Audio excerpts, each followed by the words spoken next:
सामीन हज़रात अस्सलाम वालेकुम। दोस्तों, कैसे हैं आप? हम उम्मीद करते हैं कि आप सब खैरियत से होंगे और हम भी खुदा के फजल करम से सब खैरियत से हैं। तो दोस्तों, जैसे कि हमारा टॉपिक था बुत परस्ती। बुत परस्ती क्या है? अब कहते हैं कि किसी भी चीज़ का बुत बनाकर और उसको सामने रखकर अगर उसकी पूजा परस्ती की जाए तो वो शिर्क है। ठीक है, वो हमने मान लिया कि इंसान अपने हाथ से अपने बनाए हुए किसी चीज़ को नहीं पूज सकता, पूजना भी नहीं चाहिए। लेकिन अल्लाह के नबी, अल्लाह के वली, उनकी तो ताज़ीम आम इंसानों पर जायज़ है कि नहीं। लेकिन हमारे कुछ मुसलमान भाई, कुछ हजरात ऐसे हैं कि उनको ये चीज़ भी, यानी तौहीद वाले जो हैं, वो कहते हैं कि हम तौहीद वाले हैं, उनको ये चीज़ भी गवारा नहीं है कि हम किसी नबी या किसी अल्लाह के वली की ताज़ीम करें, क्योंकि उनकी नज़र में तो वो अल्लाह का गैर है। उनके लिए तो सिर्फ अल्लाह ही अल्लाह है। जैसे कि अल्लाह ने जब हुक्म दिया सब फरिश्तों को कि आदम को सजदा करो, तो सब फरिश्ते सजदे में झुक गए, मगर इब्लीस ने सजदे से इनकार कर दिया और कहा मैं तो अल्लाह ही को सजदा करूँगा।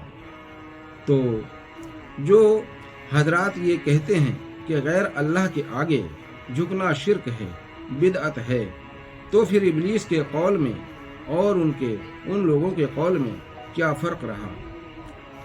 अब यहाँ ये सवाल आता है कि जब अल्लाह को मालूम था कि मेरे सिवा किसी गैर के आगे झुकना शिर्क है, कुफ्र है, तो अल्लाह ने ये हुक्म क्यों दिया? अब इससे साबित ये हुआ कि आदम को उसने एक मुजस्सिमा के तौर पर, यानी एक हद कायम करने के लिए आदम अलैहिस्सलाम को अपना खलीफा बनाया, यानी खलीफतुल्लाह, यानी अपना खलीफा आदम अलैहिस्सलाम को बनाया। किस लिए? क्योंकि अल्लाह किसी को नज़र नहीं आता और कहते हैं बशर की आँख अल्लाह का दीदार नहीं कर सकती। इसीलिए अल्लाह को खूब मालूम था कि इबादत करने क्या कोई तो ज़रिया ऐसा हो जिससे तमाम इंसानों को, तमाम मखलूक को इबादत करने में थोड़ी राहत व तसल्ली मिल सके। इसलिए अल्लाह ने आदम अलैहिस्सलाम को अपना खलीफा मुकर्रर करके और फरिश्तों को हुक्म दिया कि आदम को सजदा करो, यानी आदम अलैहिस्सलाम को सजदा करना ही अल्लाह को सजदा था। इसीलिए अल्लाह ने जब फरिश्तों को हुक्म दिया था तो इब्लीस को तो हुक्म नहीं दिया था। इब्लीस तो ये भी कह सकता था कि तूने फरिश्तों को हुक्म दिया था, फरिश्तों ने किया, मुझे तो हुक्म ही नहीं था। लेकिन नहीं, अल्लाह को मालूम था कल आने वाली मखलूक ये भी कहेगी कि हम तो उस वक्त मौजूद ही नहीं थे, हम क्यों सजदा करें या हम क्यों माने? वो तो फरिश्तों के लिए था, फरिश्तों ने कर लिया, बहुत हुआ।